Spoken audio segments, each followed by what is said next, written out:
Anne of Green Gables by Lucy Maud Montgomery. Read by Annie D. Chapter 1. Mrs. Rachel Lynde is surprised. Mrs. Rachel Lynde lived just where the Avonlea main road dipped down into a little hollow, fringed with alders and ladies' eardrops, and traversed by a brook that had its source away back in the woods of the old Cuthbert place. It was reputed to be an intricate, headlong brook in its earlier course through those woods, with dark secrets of pool and cascade. But by the time it reached Lynde's Hollow, it was a quiet, well-conducted little stream, for not even a brook could run past Mrs. Rachel Lynde's door without due regard for decency and decorum. It probably was conscious that Mrs. Rachel was sitting at her window, keeping a sharp eye on everything that passed, from brooks and children up, and that if she noticed anything odd or out of place, she would never rest until she had ferreted out the whys and wherefores thereof. There are plenty of people in Avonlea and out of it, who can attend closely to their neighbor's business by dint of neglecting their own. But Mrs. Rachel Lynde was one of those capable creatures who can manage their own concerns and those of other folks into the bargain. She was a notable housewife. Her work was always done, and well done. She ran the sewing circle, helped run the Sunday school, and was the strongest prop of the Church Aid Society and Foreign Missions Auxiliary. Yet with all this, Mrs. Rachel found abundant time to sit for hours at her kitchen window, knitting cotton warp quilts. She had knitted 16 of them, as Avonlea housekeepers were wont to tell in awed voices, and keeping a sharp eye on the main road that crossed the hollow and wound up the steep red hill beyond. Since Avonlea occupied a little triangular peninsula jutting out into the Gulf of St. Lawrence with water on two sides of it, anybody who went out of it or into it had to pass over that hill road, and so run the unseen gauntlet of Mrs. Rachel's all-seeing eye. She was sitting there one afternoon in early June. The sun was coming in at the window warm and bright. The orchard on the slope below the house was in a bridal flush of pinky white bloom, hummed over by a myriad of bees. Thomas Lynde, a meek little man whom Avonlea people called Rachel Lynde's husband, was sowing his late turnip seed on the hill field beyond the barn, and Matthew Cuthbert ought to have been sowing his on the big red brook field away over by Green Gables. Mrs. Rachel knew that he ought because she had heard him tell Peter Morrison the evening before in William J. Blair's store over at Carmody that he meant to sow his turnip seed the next afternoon. For Matthew Cuthbert had never been known to volunteer information about anything in his whole life. And yet, here was Matthew Cuthbert, at 3:30 on the afternoon of a busy day, placidly driving over the hollow and up to the hill. Moreover, he wore a white collar and his best suit of clothes, which was plain proof that he was going out of Avonlea. He had the buggy and the sorrel mare, which betokened that he was going a considerable distance. Now, where was Matthew Cuthbert going, and why was he going there? Had it been any other man in Avonlea, Mrs. Rachel, deftly putting this and that together, might have given a pretty good guess as to both questions. But Matthew so rarely went from home that it must be something pressing and unusual which was taking him. He was the shyest man alive, and hated to have to go among strangers or to any place where he might have to talk. Matthew, dressed up with a white collar and driving in a buggy, was something that didn't happen often. Mrs. Rachel, ponder as she might, could make nothing of it, and her afternoon's enjoyment was spoiled. I'll just step over to Green Gables after tea and find out from Marilla where he's gone and why," the worthy woman finally concluded. "He doesn't generally go to town this time of the year, and he never visits. If he'd run out of turnip seed, he wouldn't dress up and take the buggy to go for more. And he wasn't driving fast enough to be going for a doctor. Yet something must have happened since last night to start him off. I'm clean puzzled, that's what, and I won't know a minute's peace of mind or conscience until I know what has taken Matthew Cuthbert out of Avonlea today." Accordingly, after tea, Mrs. Rachel set out. She had not far to go. The big, rambling, orchard-embowered house where the Cuthbert lived was a scant quarter of a mile up the road from Lynn's Hollow. To be sure, the long lane made it a good deal further. Matthew Cuthbert's father, as shy and silent as his son after him, had got as far away as he possibly could from his fellow men without actually retreating into the woods when he founded his homestead. Green Gables was built at the furthest edge of his cleared land, and there it was to this day, barely visible from the main road, along which all the other Avonlea houses were so sociably situated. Mrs. Rachel Lynde did not call living in such a place living at all.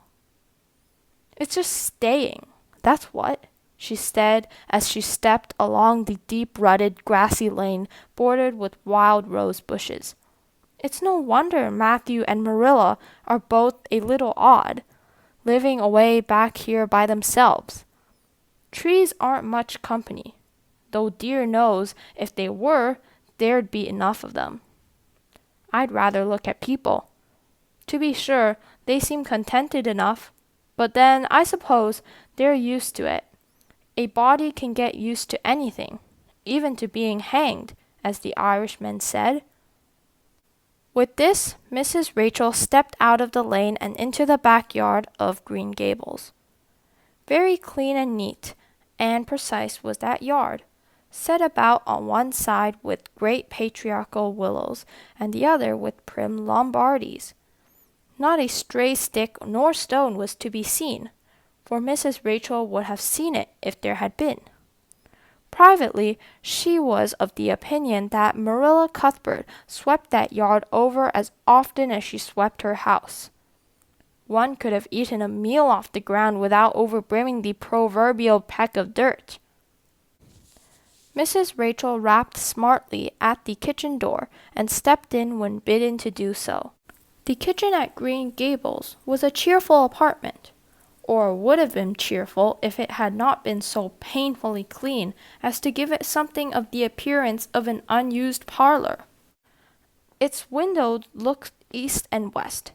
Through the west one, looking out on the backyard, came a flood of mellow June sunlight. But the east one, whence you got a glimpse of the bloom-white cherry trees in the left orchard and nodding, slender birches down in the hollow by the brook, was greened over by a tangle of vines. Here sat Marilla Cuthbert, when she sat at all, always slightly distrustful of sunshine, which seemed to her too dancing and irresponsible a thing for a world which was meant to be taken seriously. And here she sat now, knitting, and the table behind her was laid for supper. Mrs. Rachel, before she had fairly closed the door, had taken a mental note of everything that was on that table. There were 3 plates laid, so that Marilla must be expecting someone home with Matthew to tea. But the dishes were everyday dishes, and there was only crab-apple preserves and one kind of cake. So the expected company could not be any particular company. Yet what of Matthew's white collar and the sorrel mare? Mrs. Rachel was getting fairly dizzy with this unusual mystery about quiet, unmysterious Green Gables. "Good evening, Rachel," Marilla said briskly. "This is a real fine evening, isn't it? Won't you sit down? How are all your folks?" Something that for lack of any other name might be called friendship existed, and always had existed between Marilla Cuthbert and Mrs. Rachel, in spite of, or perhaps because of, their dissimilarity. Marilla was a tall, thin woman, with angles and without curves. Her dark hair showed some gray streaks and was always twisted up in a hard little knot behind with 2 wire hairpins stuck aggressively through it. She looked like a woman of narrow experience and rigid conscience, which she was, but there was a saving something about her mouth which, if it had been ever so slightly developed, might have been considered indicative of a sense of humor. "We're all pretty well," said Mrs. Rachel. "I was kind of afraid you weren't, though. When I saw Matthew starting off today, I thought maybe he was going to the doctor's." Marilla's lips twitched understandingly. She had expected Mrs. Rachel up. She had known that the sight of Matthew jaunting off so unaccountably would be too much for her neighbor's curiosity. "Oh, no. I'm quite well, although I had a bad headache yesterday," she said. "Matthew went to Bright River.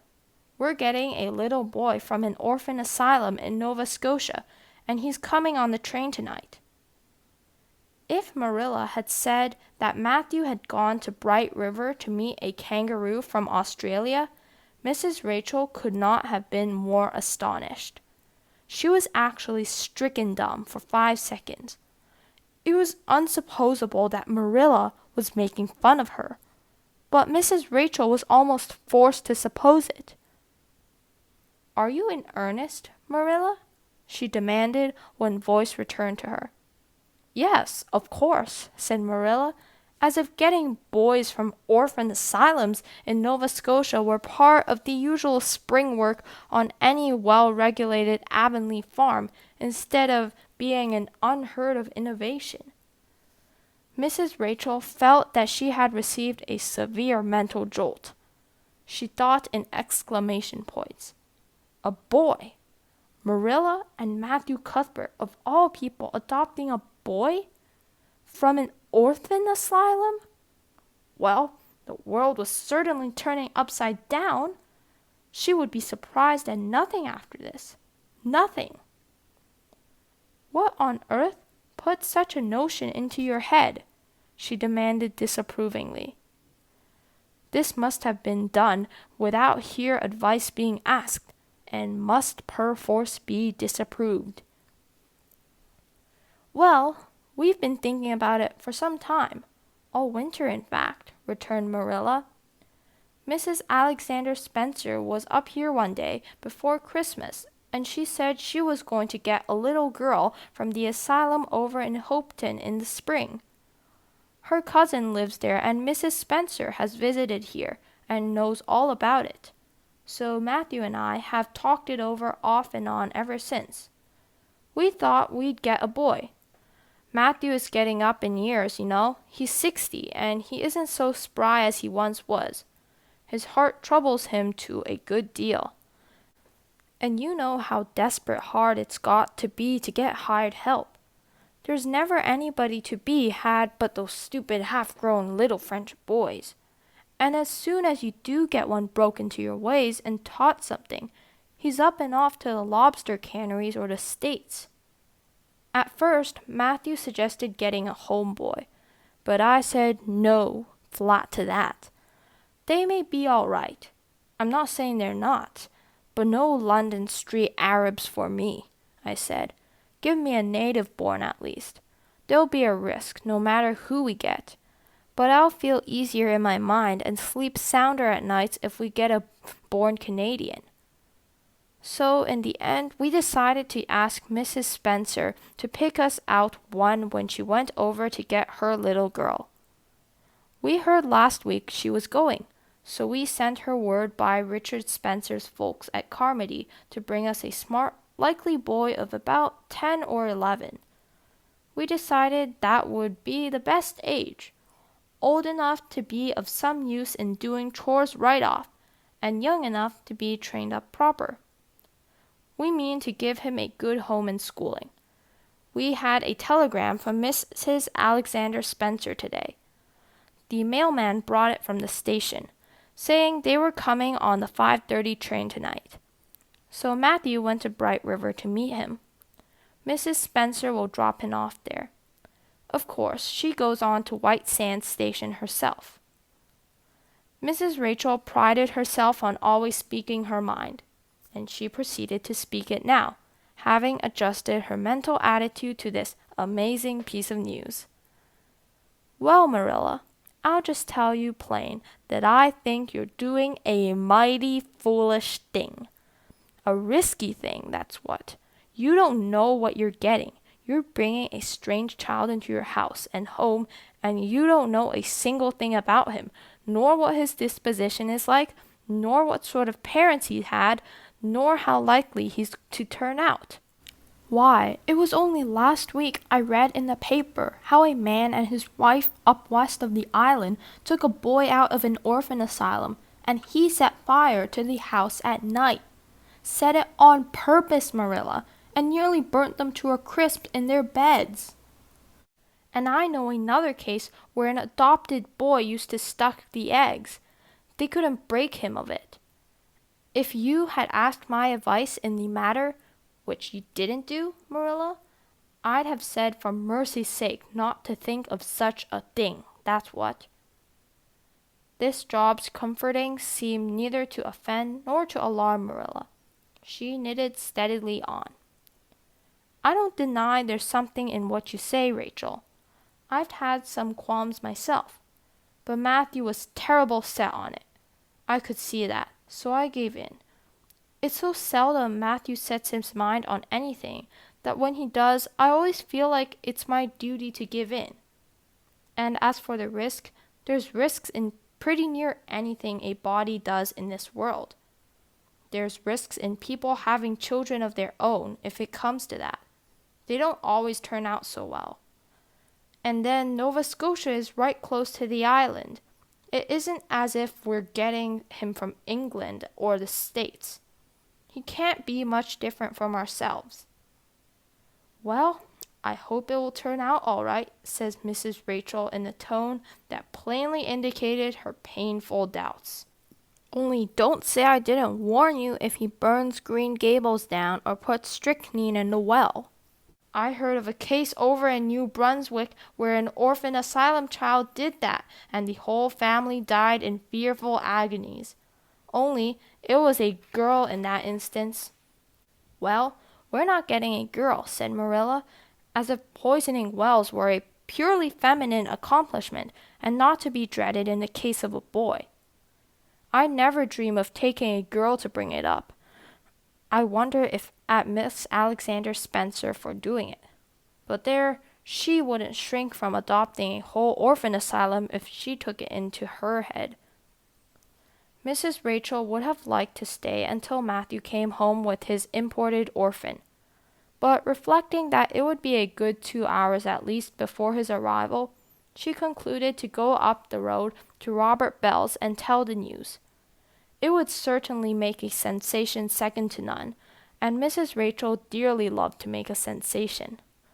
So she took herself away, somewhat to Marilla's relief, for the latter felt her doubts and fears reviving under the influence of Mrs. Rachel's pessimism. Well, of all things that ever were or will be, ejaculated Mrs. Rachel when she was safely out in the lane. It does really seem as if I must be dreaming. Well, I'm sorry for that poor young one, and no mistake.